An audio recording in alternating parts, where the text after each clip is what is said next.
Bonjour mes chers téléspectateurs, nous sommes bien le 31 août 2011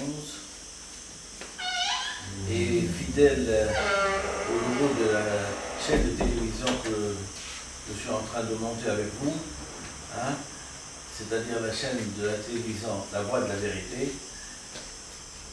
Fidèle à ce logo, je vais vous lire distinctement, j'espère, une lettre ouverte au Conseil de sécurité de l'ONU afin de vous retracer les différentes péripéties et les différents documents qu'ont enregistrés de ma part les instances internationales telles que l'ONU, le Conseil de sécurité, j'y vais fort, le Conseil de sécurité et Amnesty International. Cette fois-ci, c'est autour du Conseil de sécurité et c'est une vidéo importante puisqu'elle est datée du 24 mars 2011. D'ailleurs, je vais vous la situer. Elle se situe juste après l'avènement du deuxième gouvernement qui a vu M. Khaïd Sebsi prendre le pouvoir, être nommé Premier ministre du gouvernement actuel. Donc c'est une lettre ouverte au Conseil de sécurité de l'ONU. Je vous rappelle que le Conseil de sécurité de l'ONU, il est composé de 5 membres permanents et de 10 membres élus chaque 2 ans. Alors les 10 membres élus chaque 2 ans de cette année, c'est l'Afrique du Sud, l'Allemagne, la Bosnie-Herzégovine, le Brésil, la Colombie, le Gabon, l'Inde, le Liban, le Nigeria et le Portugal. Quant aux 5 membres permanents, vous les connaissez, c'est bien sûr les États-Unis, la Russie, la Chine, la France et l'Angleterre. C'est eux qui ont le droit de veto, c'est-à-dire que pour qu'il y ait une résolution à l'ONU, il faut qu'elle soit votée et qu'il n'y ait pas un droit de veto pour la bloquer.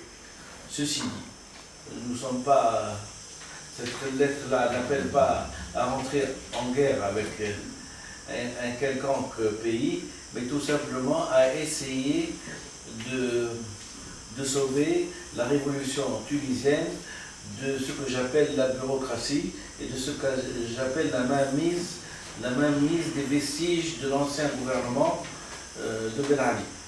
Puisque vous le savez très bien que M. Ranouchi a pris le pouvoir, lui qui était Premier ministre chez M. Ben Ali, il a eu la naïveté de s'accaparer le pouvoir juste après le renversement de M. Ben Ali par le peuple. Et ce que je considère comme un putsch de Ranouchi, c'est de prendre le pouvoir en ce moment-là. C'est-à-dire si les manifestants se sont révoltés, se sont entretués, il y a eu des victimes, il y a eu des manifestations, il y a eu certains massacres, certaines destructions de bâtiments, c'est pour que le régime change. Et naïf, M. Ranouchi n'a pas trouvé meilleure solution que d'apaiser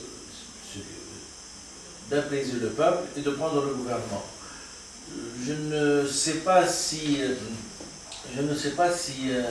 c'était un désir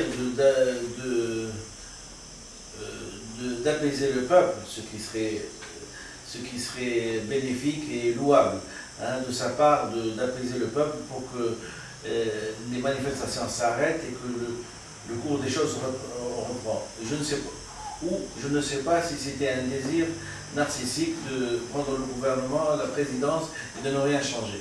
Toujours est-il que après les manifestations ne se sont pas arrêtées du 14 janvier jusqu'à la nomination de M. Khaïd Sebsi.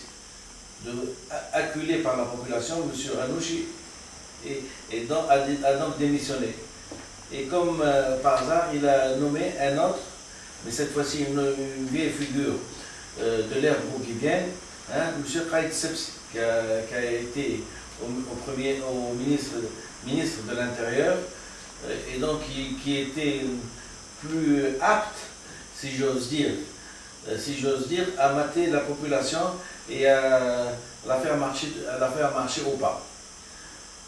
Devant cet état de choses et devant le fait que j'avais une appréhension que la révolution allait être, comment dirais-je, décapitée, voilà, décapitée et qu'il n'allait pas avoir de changement, j'ai trouvé un moyen, vous direz, assez civilisé d'écrire une lettre au Conseil de sécurité pour réclamer un changement. Et donc pour stopper les anciennes figures et les éliminer du scénario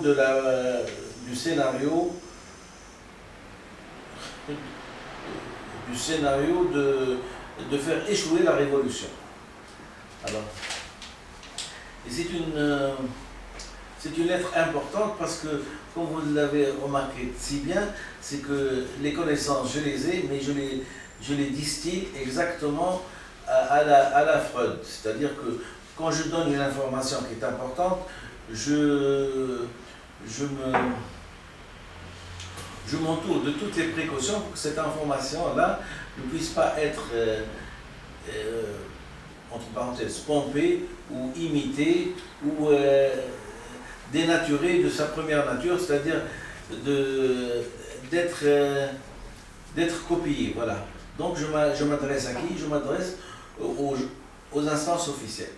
Et cette fois-ci, je me suis intéressé aux instances officielles, le Conseil de sécurité de l'ONU, pour que mon nom soit bien enregistré au niveau de ce conseil, puisque je vais avoir la prétention de nommer la révolution, puisque je vous ai dit dès le premier jour que c'était moi qui, par mes initiatives et mes écrits, que je revendiquais les prémices et l'origine de cette révolution. Donc je me suis dit, pour le nom, c'est comme un enfant, puisque je réclame que je suis le père de la révolution, donc il est tout à fait normal que, en tant que père, je nomme cette révolution. Elle a été nommée par la population comme la révolution des jasmins. Mais moi, je vais la nommer de façon scientifique. C'est-à-dire, puisque j'ai dit que c'était une révolution culturelle, il cherchait en premier lieu le changement de langue. Une langue vivante reconnue par l'inconscient. Donc je vais vous lire cette lettre et vous enregistrerez que c'est exactement que je suis l'initiateur de tout. La révolution arabe du Mu'ta et du Muqtasab en danger. ثورة الشعب التونسي للاحترام المعطى والمكتسب du 14/1/2011. Alors c'est la révolution des jasmins que je rebaptise. La révolution arabe pour le respect de l'acquis phylogénique, cette nomination fera date dans cette révolution. Le Mu'ta et le Muqtasab, c'est le qualificatif de la révolution tunisienne et probablement arabe qui fait référence au respect de l'acquis phylogénique. Le Mu'ta et le Muqtasab, c'est l'inné ou le donné à la naissance, et l'acquis, ce qui est conquis dans la vie, le Muqtasab. Bien sûr, c'est la nomination scientifique, psychanalytique de ce que la dénomination de la rue a nommé la révolution du jasmin. En tant que maître à penser de cette révolution, c'est-à-dire de l'auteur de son premier jaillissement scientifique enregistré à l'ONU. Donc la lettre, elle est datée du 14 mars 2011. J'ai l'honneur, M. Nambiar Viagé, qui est le chef de cabinet de M. Ben Ki-moon, de vous demander d'avoir l'amabilité de transmettre ce fax à M. Ben Ki-moon, secrétaire général de l'ONU, et de lui demander de bien vouloir proposer au Conseil de sécurité de l'ONU et à ses 5 membres permanents une résolution onusienne, donc une intervention écrite destinée aux dirigeants tunisiens et arabes à caractère strictement pacifique, document pour sauver la révolution tunisienne du Mu'ta et du Muqtasab, et par la suite des révolutions arabes. Si les dirigeants égyptiens ont compris, grâce à une élite militaire qui a été à la hauteur de l'événement révolutionnaire, en prenant l'initiative militaire de gouverner le pays pendant 1 an, en attendant une élection libre et démocratique, désir de toutes les révolutions arabes et probablement premier acte fondateur d'une mosaïque d'États qui finiront peut-être un jour par avoir un gouvernement fédéral à l'image de la réussite des États-Unis d'Amérique, avec une langue arabe reconnue par l'inconscient, c'est-à-dire respectant l'acquis phylogénique. Il y va tout autrement en Tunisie, où malgré ma proposition du 17 janvier 2011 de recourir à la science de façon définitive et de se projeter dans l'avenir et tourner la page du passé. Non, ici le tabou de la communication, la censure des médias, en tout genre, s'active pour annihiler tout effort dans ce sens. La liberté d'expression proclamée, mais non appliquée, n'est en fait qu'un paravent sur les convictions primitives. La psychanalyse n'a pas trouvé jusqu'aujourd'hui un terrain fertile à son éclosion en Tunisie. Pourtant, initiatrice du mouvement révolutionnaire intellectuel pan-arabe. En Tunisie, il faut croire que le message de la rue reflète bien la pensée et le désir du peuple tunisien, n'a pas eu d'effet escompté, les forces réactionnaires étant plus fortes que les aspirations légitimes du peuple, de sortir de l'obscurantisme religieux ou simplement de sortir d'une culture qui les a maintenus dans le sous-développement.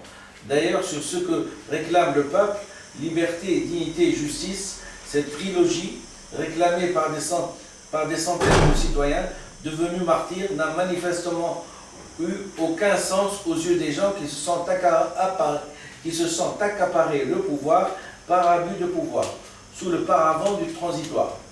D'ailleurs, le terme même justice a été supprimé de la trilogie, on tient à la cohérence. Et pour l'image, on ne va pas soutenir le paradoxe, le sens de la justice n'ayant jamais été compris, il est inutile de le mentionner dans la trilogie, c'est-à-dire liberté, dignité, justice. Les dirigeants actuels, recrutés pourtant parmi une élite intellectuelle sans antécédents politiques, n'ont pas d'impact décisionnel en dehors des compétences qui leur confèrent leur pouvoir technocratique. Mais sur ce que j'estime être l'essence même de la révolution, c'est-à-dire un projet politique qui changera à court terme le visage du monde et qui satisfait l'humain en respectant la science, rien n'a été fait depuis 4 mois. Le peuple est toujours méprisé sur le sens de son acte, puisque personne, à part moi, n'a divulgué le secret qu'on allait recourir à court terme à une réforme à la Kamel Atatürk. Passage obligatoire, car la science oblige. En Tunisie, ceux qui ont le pouvoir entre les mains, recrutés parmi les anciens symboles des tristement célèbres 2 dictatures précédentes, se sont avérés plus obstinés et surtout plus convaincus de leur nouvelle compétence réformiste. Eux qui, de leur temps, pendant des dizaines d'années, durant ont abusé du béni oui-oui pour se maintenir en place. Ils ne respectent pas le peuple et partant de ce principe, ne le mettent au courant de rien. Les présupposés illuminés maintiennent leur conviction de tout savoir, même dans les branches de la science qu'ils ignorent, puisque aucune de mes propositions n'a eu écho favorable à leur oreille. Difficile d'admettre ces limites, orgueil oblige. Sauver l'image télévisuelle, on ne peut pas avoir été partisan, réactionnaire et du jour au lendemain devenir un révolutionnaire. Il y a là un problème psychique et donc symbolique qui nous l'interdit. L'empreinte mentale acquise au fil du temps est gravée, n'est pas sous notre volonté. Et d'ailleurs, il est facile de constater, par le manque d'imagination de ces anciens dirigeants, on est comme sidéré et condamné à l'immobilisme. Une révolution se prépare intellectuellement, culturellement, et ceux qui disent maintenant qu'elle n'a pas de concepteur,